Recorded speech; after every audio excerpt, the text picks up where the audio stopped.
بسم اللہ الرحمن الرحیم۔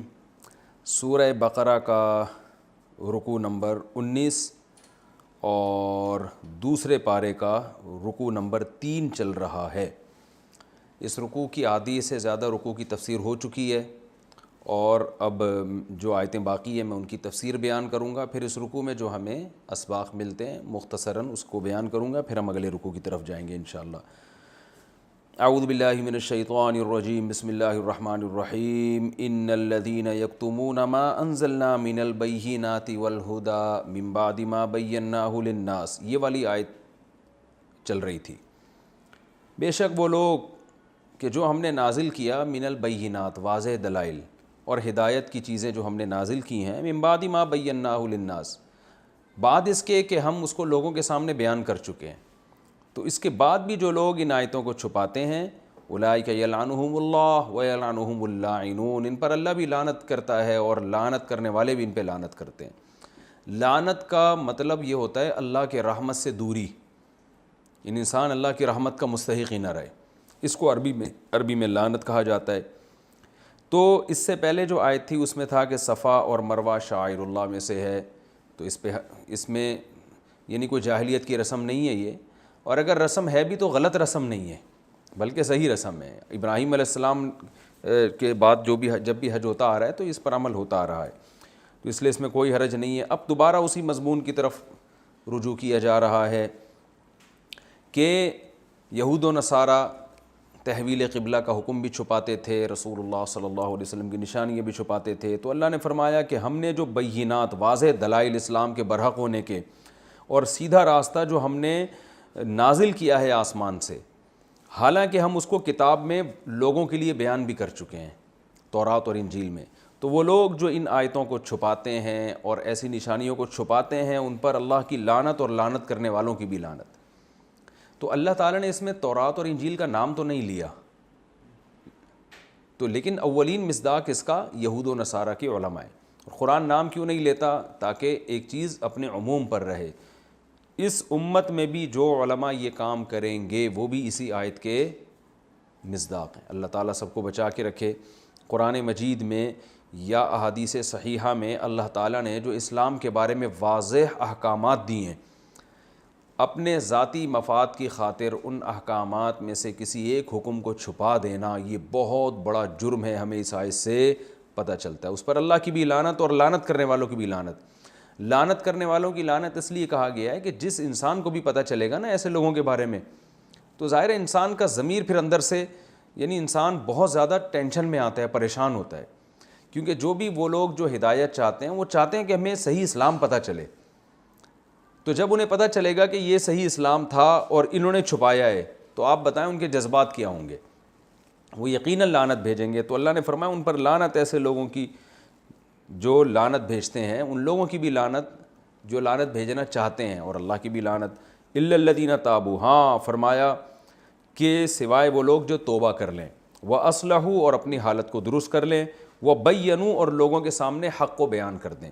علماء کہتے ہیں کہ قرآن جب عوام کی توبہ کا ذکر کرتا ہے نا تو صرف الا الذین تابوا واصلحوا ذکر کرتا ہے۔ آپ قرآن میں کچھ آیتیں دیکھیں گے جن میں آتا ہے کہ الا الذین تابوا واصلحوا، جو توبہ کر لیں اور اپنے حالت کو درست کر لیں آئندہ کے لیے، تو اللہ معاف کر دے گا۔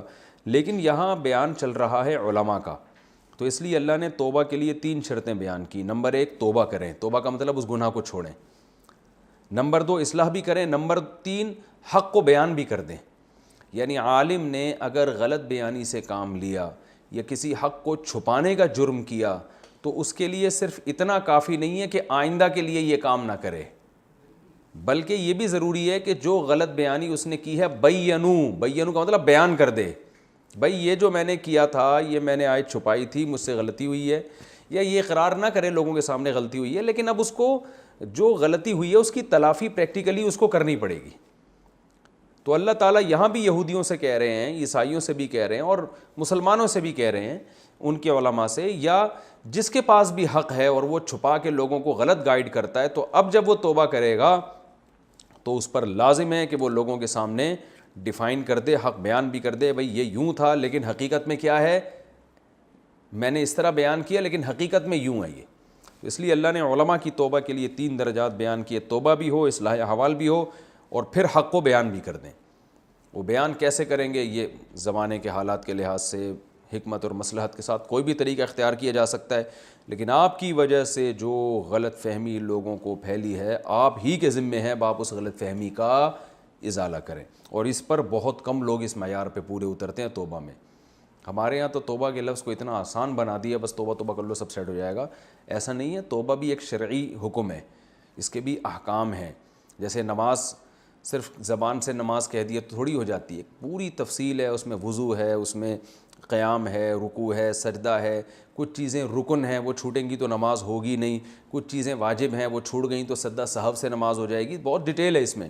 تو بالکل اسی طرح توبہ بھی ایک اسلام کا ایک حکم ہے، اس میں حقوق العباد کی توبہ کا کیا طریقہ ہے، حقوق اللہ کی توبہ کا کیا طریقہ ہے۔ کچھ توبہ ایسی ہیں جن میں صرف زبان سے کہہ دینا کافی ہے، کچھ توبہ ایسی ہیں جن میں قضا بھی ہے، ادا نہیں ہے تو پھر قضا کرنی پڑے گی، تو بہت اس کے بھی تفصیلی احکام ہیں۔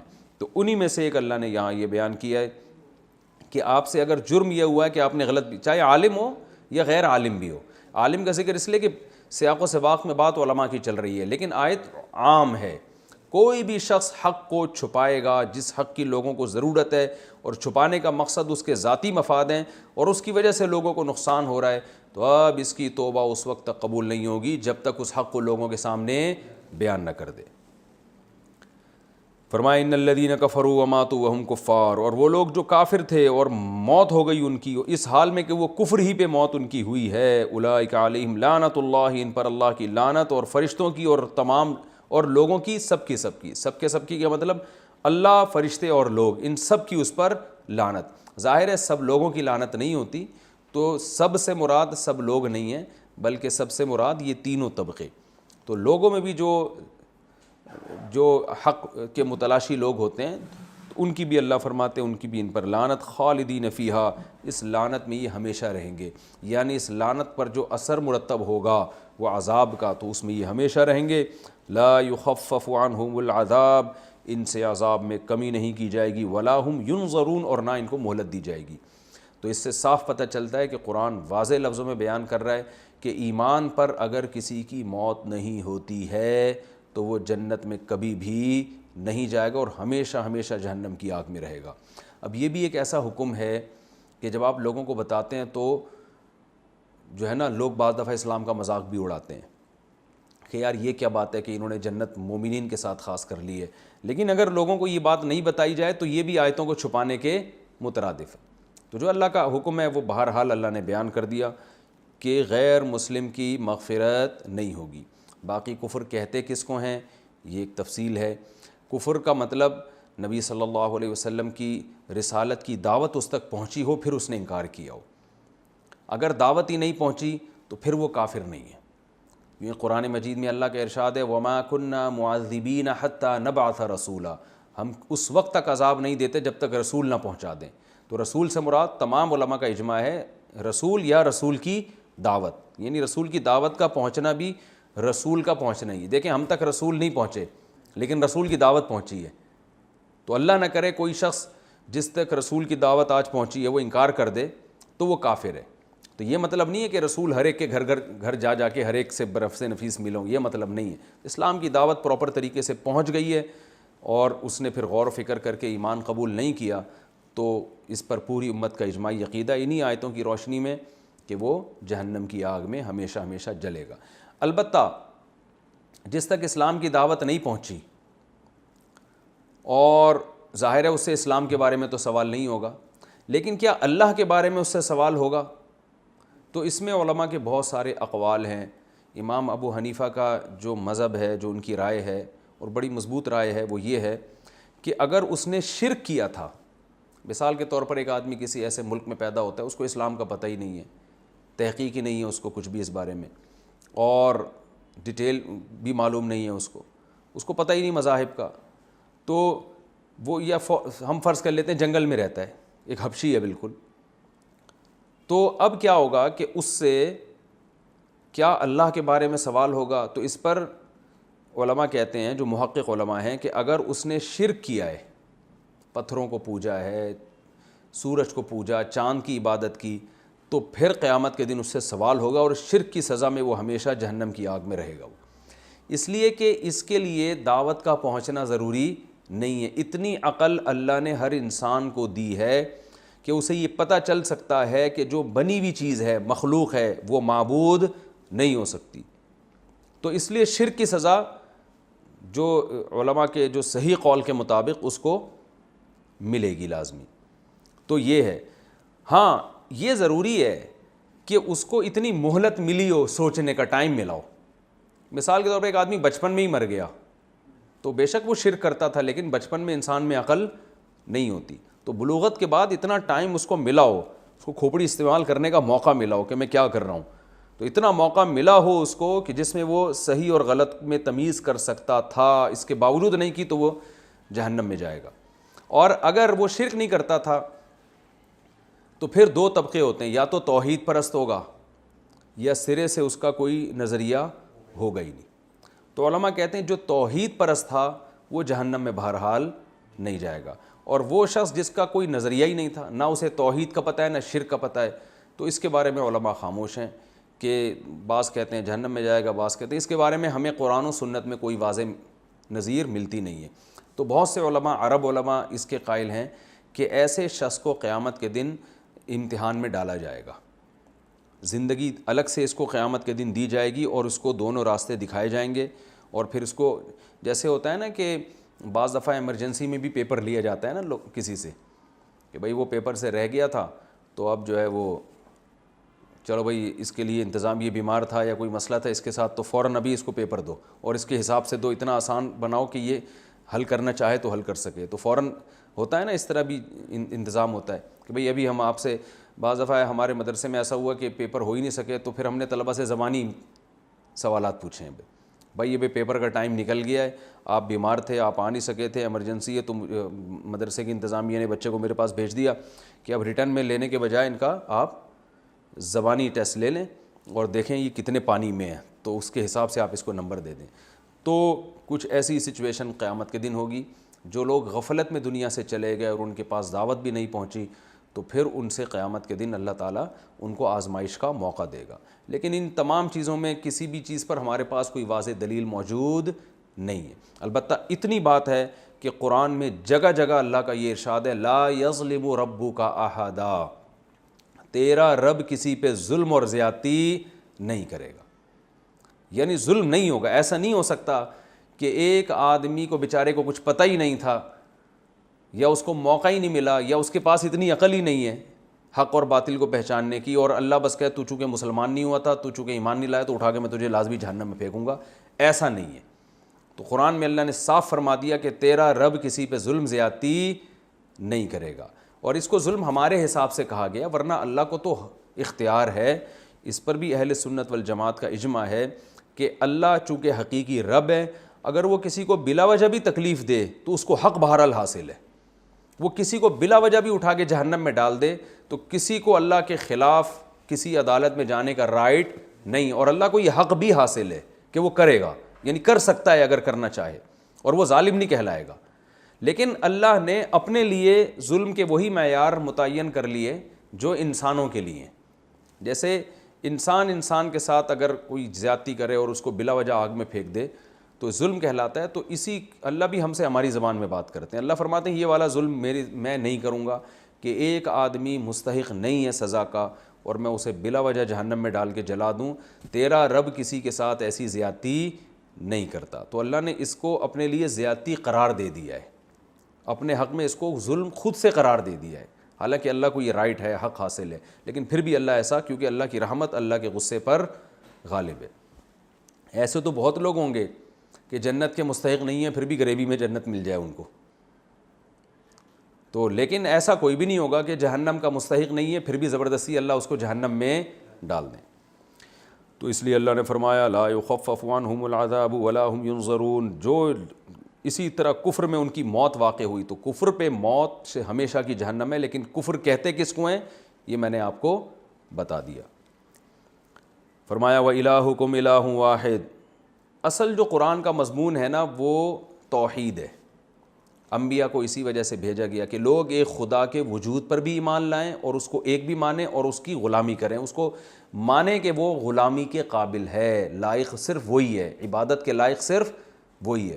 تو اس لیے اب قرآن میں یہ پوری ڈیٹیل یہود و نصارہ کے واقعات اور یہ سب بیان کرنے کے بعد اصل حکم کو دوبارہ لوٹایا جا رہا ہے. جو آپ صلی اللہ علیہ وسلم کا اصل مشن تھا جس کے لیے آپ دنیا میں آئے, فرمایا وَإِلَٰهُكُمْ إِلَٰهٌ وَاحِدٌ, اور تمہارا معبود, تمہارا الہ.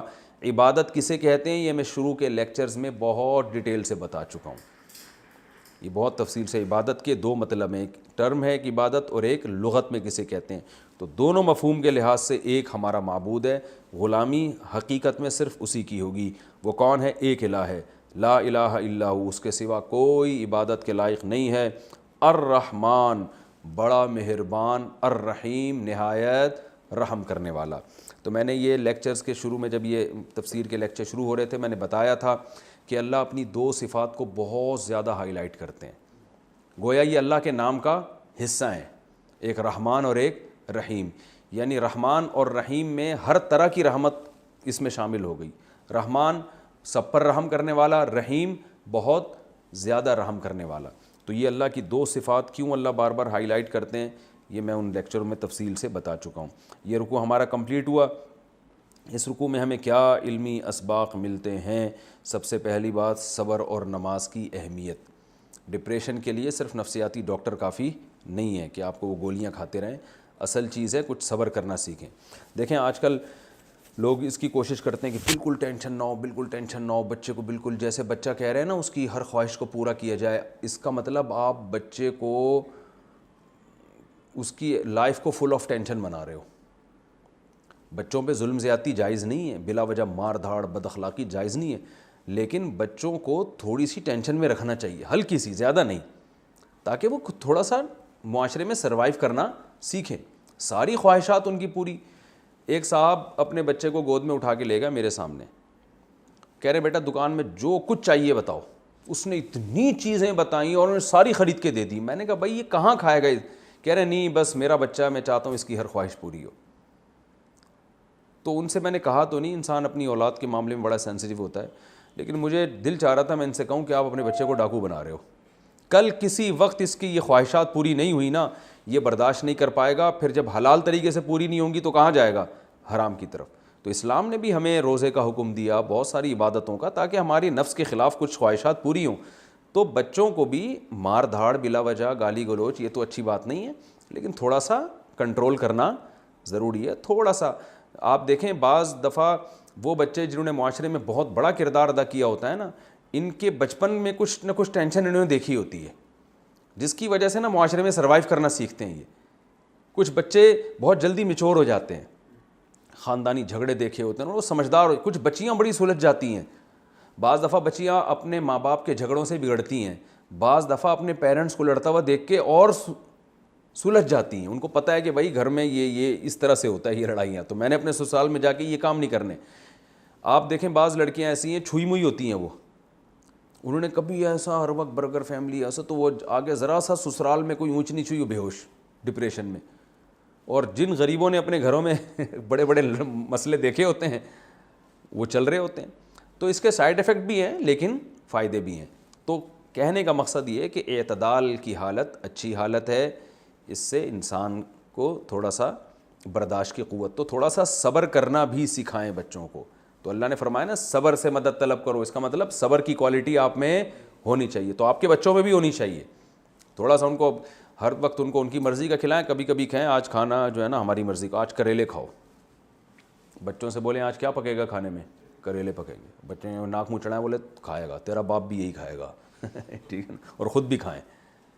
تو یہ جو چھوئی میں بنا دیا نا جو بچہ کہہ رہا ہے بس, تو یہ غلط ہے. تو اس لیے آج بولے آج ہماری مرضی کا.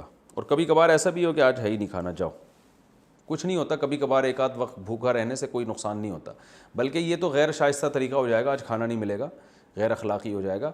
اس کا ایسا طریقہ یہ کہ بھائی آج سب روزہ رکھیں گے گھر میں, پیر اور جمعرات کا روزے کا معمول بنا لیں. بچوں کو کہیں بیٹا آپ سب روزہ رکھیں گے, اور روزہ رکھ کے اسکول جاؤ گے. ہمیشہ لنچ لے کے جا رہے ہو, ہمیشہ بریک فاسٹ لے کے جا رہے ہو, یہ نہیں ہوتا, آج سب کا روزہ ہے. تو اس طرح گھر میں روزے کا, تلاوت کا, نماز کا تھوڑا بہت معمول ہوگا, تو یہ بھی ٹینشن کافی ہے بچوں کے لیے. تو اللہ تعالیٰ فرماتے ہیں صبر سے مدد طلب کرو. جس میں صبر کی ٹریننگ دیکھو. فوجی لوگ صبح کتنے آرام سے اڑ جاتے ہیں. ہمارے والد صاحب کیونکہ نیوی میں تھے نا, ریٹائر ہوئے تھے, تو معمول تھا ان کا 5 بجے اٹھنے کا. ہم جب صبح 5 بجے الارم لگا کے 4 6 مہینے گزر جاتے تھے, کل سے اٹھیں گے, پرسوں سے, ہفتے سے اٹھیں گے, نہیں اٹھ پاتے تھے. تو وجہ کیا ہے, ان کو بھائی جو نیوی میں ٹریننگ دی گئی وہ شروع میں ٹینشن ہوئی, پھر عادت پڑ گئی ہمیشہ کے لیے. تو فوجیوں کی زندگی دیکھیں آپ, وہ کیسے بڑھاپے میں بھی کیسے فٹ فاٹ ہوتے ہیں. وجہ کیا ہے, ان کو جو ہے نا عادت ڈالی گئی ہوتی ہے. اور جو کمانڈو ہوتے ہیں, جو اس کی ٹریننگ لے رہے ہوتے ہیں, ان کو جنگلوں میں پتہ نہیں کیا کیا کھلایا جاتا ہے, یہ بھی کھا لو وہ بھی کھا لو, تو وہ پھر چھوئی موئی نہیں ہوتے. تو وہ زیادہ ہنسی خوشی زندگی گزارتے ہیں, ان کی لائف زیادہ کامیاب ہوتی ہے, انہوں نے ٹینشنیں دیکھی ہوئی ہوتی ہیں. تو کچھ نہ کچھ ٹینشن یہ ضروری ہے. بات زیادہ لمبی ہو گئی لیکن یہ اہم بات تھی اس لیے میں نے بتائی. اور اللہ نے فرمایا اس میں شہید کی, دوسرا ہمیں علمی نقطہ, شہید کی فضیلت. شہادت کی دعا مانگنا بھی سنت عمل ہے. اللہ نے فرمایا شہید کو مردہ نہ کہو. تو قرآن میں ایک اور مقام پر آتا ہے, یہاں تو اللہ نے فرمایا شہید کو مردہ مت کہو. ایک اور جگہ فرمایا سورہ آل عمران میں وَلَا تَحْسَبَنَّ الَّذِينَ قُتِلُوا فِي سَبِيلِ اللَّهِ أَمْوَاتًا. شہید کو مردہ سمجھو بھی مت, یعنی اس کو بڑی پیاری زندگی ملتی ہے. تو رسول اللہ صلی اللہ علیہ وسلم نے ارشاد فرمایا لَوَدِدتُّ أَنْ أُقْتَلَ فِي سَبِيلِ اللَّهِ ثُمَّ أُحْيَا ثُمَّ أُقْتَلَ ثُمَّ أُحْيَا ثُمَّ أُقْتَلَ ثُمَّ أُحْيَا ثُمَّ أُقْتَلَ. 4 دفعہ آپ نے فرمایا میری یہ خواہش ہے کہ میں اللہ کے راستے میں قتل کیا جاؤں, پھر زندہ کیا جاؤں, پھر قتل کیا جاؤں, پھر زندہ کیا جاؤں, پھر قتل کیا جاؤں, پھر زندہ کیا جاؤں, پھر قتل کیا جاؤں. قتل پہ ختم کیا. یعنی شہادت اتنی پیاری چیز ہے کہ ایک دفعہ کی شہادت میں مزہ نہیں ہے, یہ ایسا زبردست کام ہے کہ بار بار ملنی چاہیے یہ شہادت.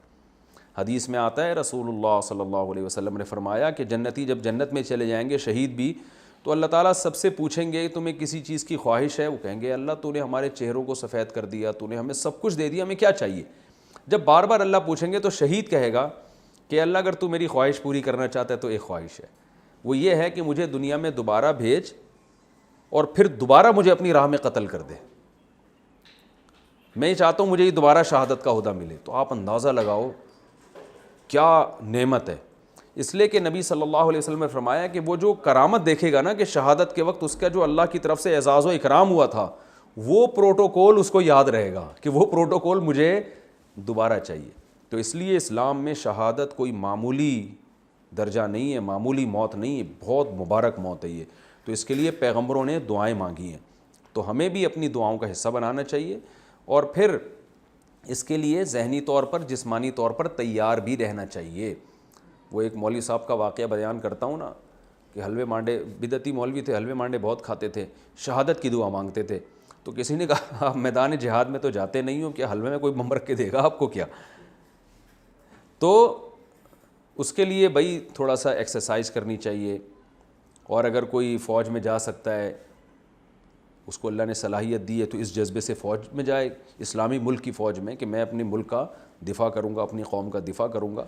تو صرف زبانی دعویٰ کافی نہیں. اور اگر کوئی نہیں جا سکتا یا دوسرے کام اس کے بہت ہیں, تو ویسے اللہ سے دعا مانگ لے کہ اللہ اگر کبھی جنگ کا موقع چھڑتی ہے کوئی اسلام اور کفر کی اور اہل باطل اور اہل حق کی, تو ایسے موقع پہ مجھے اہل حق کا ساتھ دینے کی توفیق عطا فرمانا.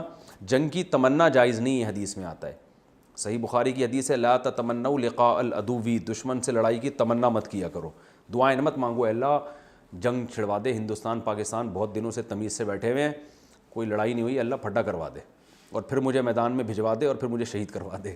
ایسا نہیں ہے. حدیث میں آتا ہے امن مانگا کرو اللہ سے. فرمایا لیکن اگر اللہ کی طرف سے مقدر ہو جائے جنگ, فَإِذَا لَقِيتُمْ فَاصْبِرُوا, پھر صبر سے کام لو. وَاعْلَمُوا أَنَّ الْجَنَّةَ تَحْتَ ظِلَالِ السُّيُوفِ, اور یقین کر لو جنت تلواروں کے سائے میں ہے, توپوں کی گھن گرج کے تحت. اللہ نے, تلوار تو ایک کنایا ہے نا, تو یہ بڑی پیاری حدیث ہے. تو اس لیے جنگ کی کبھی تمنا نہیں کرنی چاہیے, ہمیشہ صلح کے راستے کو اختیار کرنا چاہیے. لیکن اگر مسلط ہو جائے تو پھر آپ صلی اللہ علیہ وسلم نے فرمایا ثابت قدمی سے, اور پھر شہادت کی دعا بھی مانگنی چاہیے انسان کو. اچھا, یہ ہمیں دوسرے علمی نقطے کی بات پتہ چلتی ہے. تیسری بات, اللہ نے فرمایا ہم تمہیں آزمائیں گے خوف کے ذریعے, بھوک کے ذریعے, مالوں کی کمی, جانوں کی ہلاکتیں, پھلوں کی کمی. تو بہت سے لوگ جب پریشانیاں آتی ہیں نا تو کہتے ہیں اللہ ہم سے ناراض ہے. تو یہ ضروری نہیں ہے بھائی اللہ آپ سے ناراض ہو. پھر وہ ناراضی کی وجہ سمجھ میں نہیں آتی، تو پھر بجائے اس کے کہ اپنے اعمال درست کریں عاملوں کے پاس چلے جاتے ہیں، تو یہ بھی غلط ہے۔ بھئی یہ تو پیغمبروں پر بھی پریشانی آئی ہیں، تو اللہ سے مانگنی تو عافیت چاہیے، لیکن اگر یہ سب چیزیں ہو رہی ہیں تو کوئی بات نہیں، یہ تو نارمل ہے، صحابہ کے ساتھ بھی ہوئی تھی۔ تو ہمیں اس موقع پر کیا کرنا ہے؟ وَبَشِّرِ الصَّابِرِينَ، اللہ فرماتے ہیں میں صبر کرنے والوں کے ساتھ ہوں، صبر کرنے والوں کو خوشخبری دے دیں۔ صبر کے کیا فضائل ہیں یہ میں بیان کر چکا ہوں، اور یہ دعا پڑھنی چاہیے، اِنَّا لِلَّهِ وَإِنَّا إِلَيْهِ راجعون، اے اللہ ہم تیرے غلام ہیں اور تیری طرف لوٹ کے جانا۔ اس سے انسان کو تسلی ملتی ہے، اور یہ ہر مصیبت پہ، بڑی مصیبت پہ بھی اور چھوٹی بھی۔ ہم نے علماء کو دیکھا ہے بیٹھے ہیں، لائٹ چلی گئی تو ایک ٹینشن ہوتی ہے، تو اس پہ بھی یہ پڑھتے تھے اِنَّا لِلَّهِ وَإِنَّا إِلَيْهِ راجعون۔ اس کو عربی میں کہتے ہیں استرجاع، حدیث میں آتا ہے فاسترجع، استرجاع یعنی اِنَّا لِلَّهِ وَإِنَّا إِلَيْهِ راجعون پڑھا، تو اِنَّا لِلَّهِ وَإِنَّا إِلَيْهِ راجعون پڑھنے کو کیا کہا جاتا ہے عربی میں؟ استرجاع، باب استفعال سے استرجاع، یہ ایک ٹرم ہے، یعنی فلاں شخص نے اِنَّا لِلَّهِ وَإِنَّا إِلَيْهِ راجعون پڑھا تو ہم کہیں گے استرجع فلان، فلاں نے یہ الفاظ پڑھے۔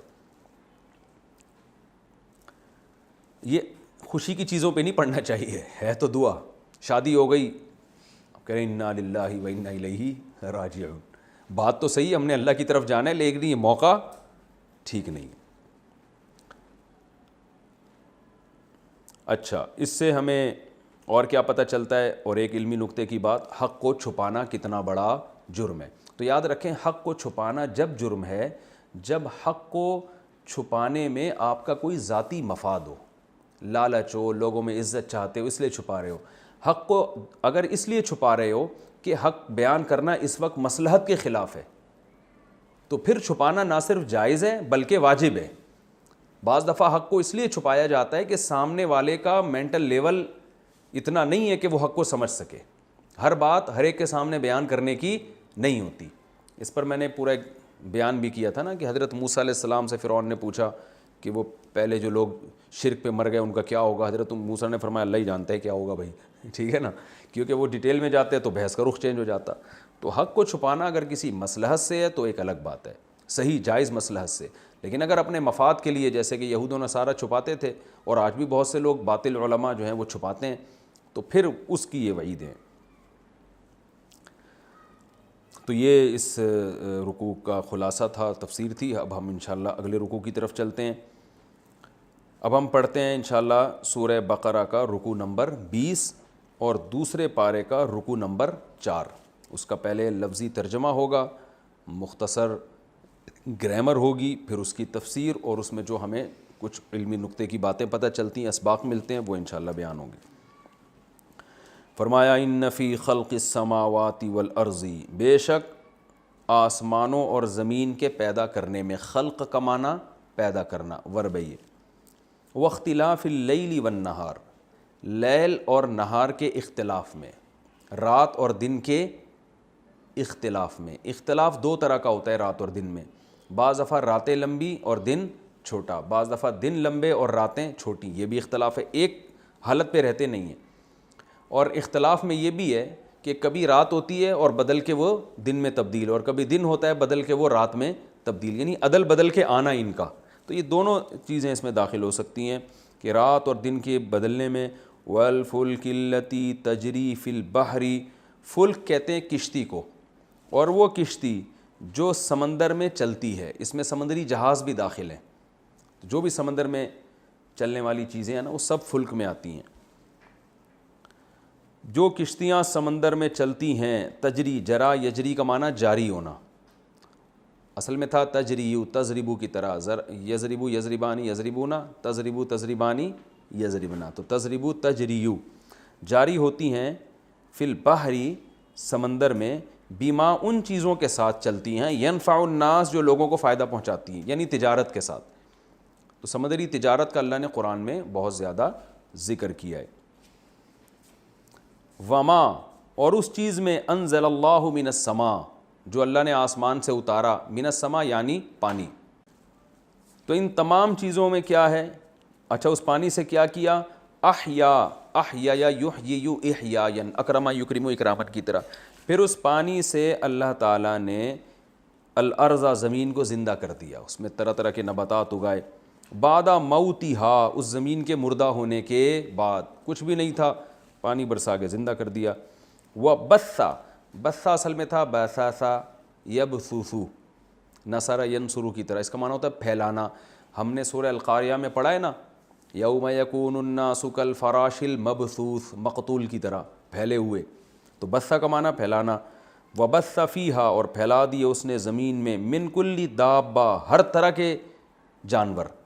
دابہ اصل میں کہتے ہیں، یہ کیا لفظ ہے، اصل میں تھا دابابا یدببو، نصر ینصرو کی طرح. دابابا یہ ہوتا ہے زمین پہ رینگنا، اصل میں اس کا اطلاق ہوتا ہے کس پر، رینگنے والی چیزیں. لیکن دوسرے درجے میں ہر چلنے والی چیز کو بھی دابہ کا یعنی دبا یا دبو سے تعبیر کیا جاتا ہے. نصر ینصرو، دبابا یدببو، چلا وہ زمین پہ یا رینگا وہ زمین پہ. آپ نے دیکھا ہوگا عربی میں دبابا کسے کہتے ہیں، بائک کو. جدید عربی میں نا بائک کو کیا کہتے ہیں، دبابا، تو اسی سے نکلا ہے. تو اور دابا یہ داب کی مؤنث ہے. داب اصل میں تھا داببن زاربن، اصل میں کیا تھا داببن، چلنے والی چیز. اور دابیباتن مؤنث ہے اس کی. تو دابیباتن کو پڑھا کیا جاتا ہے دابتن، با کو با میں ملا دیا جاتا ہے. تو یہ دابہ کا لفظ قرآن میں بہت استعمال ہوا ہے، تو آپ کو اس کی پتہ ہونا چاہیے یہ اصل میں کیا ہے. دابیبا زاربتن، زاربن کا معنی مارنے والا، زاربتن کا معنی مارنے والی. تو دابتن چلنے والی کوئی بھی چیز. تو اس میں انسان بھی داخل ہو گئے، لیکن عام طور پر جو ہے نا اس کا اطلاق ہوتا ہے رینگنے والی چیزوں پہ. لیکن دوسرے درجے میں یہ ہر زمین پہ بسنے والی کوئی بھی چیز جو حرکت کرنے والی وہ سب پہ اطلاق ہوتا ہے. تو یہاں سب چیزیں مراد ہیں. فرمایا وبث فیہا من کل دابہ، اور پھر زمین میں اس نے ہر طرح کے چوپائے اور جانور اور چلنے والی چیزوں کو پھیلا دیا. وتصریف الریاح، اسی طرح ہواؤں کے بدلنے میں بھی. صرف یصرف تصریفا، سبح یسبح تسبیحا کی طرح. اس کا معنی ہوتا ہے صرف، کہتے ہیں کسی چیز کو یعنی عدلنا بدلنا. یہ جو ہم صرف پڑھتے ہیں نا، ضربا ضربا ضربو، اس گردان کو بھی صرف کہتے ہیں، کیونکہ آپ پھیر رہے ہوتے ہیں نا ایک لفظ دوسری طرح، پھر دوسرا تیسری درجے میں، تو پھیر پھیر کے آپ نے پورا حشر نشر کر دیا ہوتا ہے. تو تصریف کا معنی بھی یہی ہے، ایک چیز کو پھیرنا، چلانا. ریح ہوا کو کہتے ہیں، ریاح اس کی جمع آتی ہے. تو اللہ فرماتے ہیں وہ تصریف الریاح، اور ہواؤں کے چلانے میں، والسحابی، اور بادلوں کے چلانے میں بھی، یا بادلوں میں بھی. سحاب بادل کو کہتے ہیں، وہ بادل المسخری جو مسخر ہیں، بین السماء والارض، آسمان اور زمین کے درمیان. آسمان ہر وہ چیز جو آپ سے بلند ہو، عربی میں اس کو بھی آسمان کہا جاتا ہے. تو یعنی بلندی اور زمین کے درمیان جو بادل ہیں. تو اب دیکھیں اس کو، آیت کو صحیح طرح سمجھیں دوبارہ، کہ بے شک آسمانوں اور زمین کے پیدا کرنے میں، دن اور رات کے عدلنے بدلنے میں، اور اس کشتی میں جو سمندر میں چلتی ہے، ان چیزوں کے ساتھ جو لوگوں کو نفع پہنچاتی ہیں. اسی طرح آسمان کے پانی برسانے میں، یعنی اس پانی میں جو اللہ نے آسمان سے برسایا، اور پھر اس کے ذریعے زمین کو مردہ ہونے کے بعد زندہ کیا، اور پھر زمین میں ہر طرح کے جانور اور چیزیں پھیلا دی، مخلوق پھیلا دی. اسی طرح ہواؤں کے چلانے میں، اور اس بادل میں جو آسمان اور زمین کے درمیان مسخر ہے. ان تمام چیزوں میں کیا ہے، یہ اب آ رہا ہے آگے. لآیاتن، بہت سی نشانیاں ہیں، لقوم، ایسی قوم کے لیے، یعقلون، جو عقل سے کام لیتے ہیں، ان میں بڑی نشانی ہے. اچھا آپ حیران ہوں گے، میں نے ترجمہ میں کہا لآیاتن، لام تاکید کے لیے، آیاتن آیتن کی جمع ہے. تو بہت سی نشانیاں کا ترجمہ میں نے کہاں سے کیا؟ میں نے آپ کو بتایا تھا کہ تنوین جب آتی ہے نا، تو اس میں کیا لگتا ہے، چند، کچھ، ایک، اس طرح کا لفظ لگتا ہے نا. تو یہ اس لیے لگاتے ہیں کہ تنوین جو ہے نا، بسا اوقات کسی چیز کی قلت یعنی کمی کو بیان کرنے کے لیے ہوتی ہے. جیسے میں کہتا ہوں رأیتو رجالن، میں نے چند لوگ دیکھے. لیکن سیاق و سباق بعض دفعہ یہ بتاتے ہیں کہ یہاں تنوین کمی کے لیے نہیں بلکہ اضافے کے لیے، کسی چیز کو بڑھا کے بیان کرنے کے لیے. اس کو کہتے ہیں تنوین تعظیم کے لیے یا تکثیر کے لیے، کثرت. تو یہ سیاق و سباق سے ہمیں پتہ چلتا ہے. تو پھر یہاں چند نہیں بلکہ ہم یہ بہت سی. نارملی تو ہم یہی لگائیں گے چند، لیکن جب سیاق و سباق سے پتہ چل رہا ہو کہ اگر ہم یہ چند لگائیں گے تو یہ کلام میں بلاغت پیدا نہیں ہوگی، تو یہی تنوین پھر تکثیر کا فائدہ دے رہی ہوتی ہے. تبھی جو بلاغت کی کتابیں ہیں نا ان میں لکھا ہوا ہے کہ تنوین قلت کا فائدہ بھی دیتی ہے، یعنی تنوین سے قلت بھی پیدا ہوتی ہے اور کثرت بھی اسی تنوین سے پیدا ہوتی ہے. جیسے قرآن میں اس کی مثال ملتی ہے سورہ عبس میں، وجوہ یومئذ مسفرہ، وجوہ، تو ہم وہاں یہ نہیں کریں گے چند چہرے اس دن ایسے ہوں گے، وجہ کی جمع وجوہ آتی ہے، ہم یہ نہیں ترجمہ کریں گے کہ چند چہرے اس دن ایسے ہوں گے جو روشن ہوں گے، ووجوہ یومئذ علیہا غبرۃ، اور چند چہرے ایسے ہوں گے جن پر غبار ہوگا. تو چند نہیں، ظاہر ہے پھر ترجمہ ہی غلط ہو جائے گا نا، چند تو اتنے تو لوگ دنیا آخرت میں زندہ ہوں گے دوبارہ، وہ چند تھوڑی ہوں گے.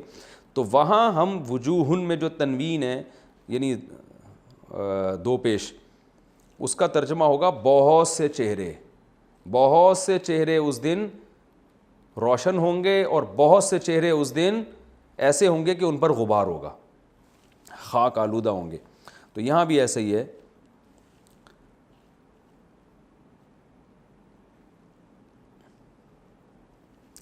تو اب یہاں پر کیا ترجمہ ہے کہ ان تمام چیزوں میں لآیات، بہت سی نشانیاں ہیں، لقوم، ایسی قوم کے لیے، یعقلون، جو عقل سے کام لیتے ہیں. ابھی چونکہ لفظی ترجمہ چل رہا ہے، تفسیر انشاءاللہ بعد میں. آگے ارشاد فرمایا وَمِنَ النَّاسِ، اور لوگوں میں سے بعض ایسے ہیں، لوگوں میں سے کچھ ایسے ہیں، من، جو کہ ایسے لوگ ہیں، یتخذو، ٹھہرا لیتے ہیں، بنا لیتے ہیں. یہ کئی دفعہ یتخذو کا لفظ آ چکا ہے. من دون اللہ، اللہ کو چھوڑ کر، اندادن، اس کے شریک. ند کہتے ہیں، ند کسی کے بھی ہم مثل کو، اور انداد اس کی جمع آتی ہے، یعنی اللہ کا ہم مثل بنا لیتے ہیں، معبود بنا لیتے ہیں اللہ کو چھوڑ کر. پھر کرتے کیا ہیں؟ یحبونہم، یحبون اصل میں تھا یحببون، یکریمون کی طرح. احبابا یحببو احبابا، محبت کرنا. فرمایا یحبونہم، پھر یہ ان معبودوں سے محبت کرتے ہیں، کا حب اللہ، اللہ سے محبت کی طرح. کا معنی طرح، کیا مطلب؟ ایسے محبت کرتے ہیں جیسے محبت کس سے کرنی چاہیے؟ اللہ سے. تو اللہ کی جیسی محبت ان سے کرنا شروع کر دیتے ہیں. والذین آمنوا، اور وہ لوگ جو ایمان لائے، اشدو، اشددو تھا اصل میں ازربو کی طرح، کمپیریٹیو نہیں ہے. ازربو دوسرے کے مقابلے میں زیادہ مارنے والا، اشددو دوسرے کے مقابلے میں زیادہ شدید. تو والذین آمنوا، جو ایمان والے ہیں، اشد حباً، وہ دوسرے کے مقابلے میں زیادہ سخت ہوتے ہیں ازروئے محبت کے، للہ، اللہ سے. کیا مطلب؟ کسی اور سے وہ اتنی محبت نہیں کرتے جتنی محبت کس سے کرتے ہیں؟ اللہ سے. یعنی وہ اللہ سے محبت میں دوسروں کی محبت سے زیادہ شدید ہوتے ہیں. یہ مطلب ہے آیت کا. یعنی جتنی محبت وہ دوسروں سے کرتے ہیں، اللہ سے وہ محبت سب سے دوسروں کی نسبت زیادہ کرتے ہیں. آگے فرمایا وَلَوْ، اور اگر، یرا کئی دفعہ آ چکا ہے یہ لفظ، دیکھ لیں. وَلَوْ يَرَى الَّذِينَ ظَلَمُوا، اور دیکھ لیں اگر وہ لوگ جو ظالم ہیں. کیا دیکھ لیں؟ یہ آگے آ رہا ہے. اِذْ يَرَوْنَ الْعَذَابَ، جب وہ عذاب اپنی آنکھوں سے دیکھیں گے. وہ کب؟ قیامت میں دیکھیں گے نا. تو اللہ فرماتے ہیں جب یہ لوگ عذاب اپنی آنکھوں سے دیکھیں گے، تو اگر ایسا ہوتا کہ یہ ظالم لوگ دیکھ لیتے یہ بات، ان القوۃ للہ جمیعا، کہ قوت حقیقت میں ساری کی ساری اللہ کے لیے ہے، وان اللہ شدید العقاب، اور اللہ شدید عقاب والا ہے. تو اگر یہ لوگ پہلے سے دیکھ لیں نا، تو آگے جزا محذوف ہے، تو وہ کام نہ کریں جو یہ اب کر رہے ہیں. بعض دفعہ قرآن میں شرط ہوتی ہے، جزا محذوف، یعنی ادھورا جملہ ہوتا ہے، اس لیے کہ پچھلے جملے سے اگلا خود بخود سمجھ میں آ رہا ہوتا ہے. دوبارہ میں اس کا ترجمہ کرتا ہوں. اور اگر دیکھ لیں ظالم لوگ، کب دیکھ لیں؟ جب وہ عذاب اپنی آنکھوں سے دیکھیں گے. تو جب یہ عذاب اپنی آنکھوں سے دیکھیں گے، اس سے پہلے اگر یہ لوگ یہ بات سمجھ لیں. کیا سمجھ لیں؟ کہ ان القوۃ للہ جمیعا وان اللہ شدید العقاب. یہ آیت کا چونکہ ترجمہ تھوڑا سا عوام کو سمجھانا، اس کی جو لفظی ترجمہ ہے مشکل ہے، تو اس کو ہم اگلے ایپیسوڈ کے لیے رکھ لیتے ہیں، کیونکہ اگلی آیت بھی ترجمے کے لحاظ سے تھوڑی سی ٹپیکل ہے. ٹھیک ہے نا, اس کو ذرا سمجھانا پڑے گا. تو یہ دونوں آیتیں پھر ہم انشاءاللہ, کیونکہ وقت بہت تھوڑا رہ گیا اور میں اس کو ابھی ڈیٹیل میں سمجھانے میں گیا تو بات لمبی ہو جائے گی, تو ہم انشاءاللہ اس کو, ہمارا ٹائم پورا ہو گیا تو اگلے ایپیسوڈ میں انشاءاللہ ہم یہ دونوں آیتوں کا میں لفظی ترجمہ کروں گا, پھر اس رکوع کی انشاءاللہ تفسیر ہوگی اور جو ہمیں اسباق ملتے ہیں. وما علینا الا البلاغ.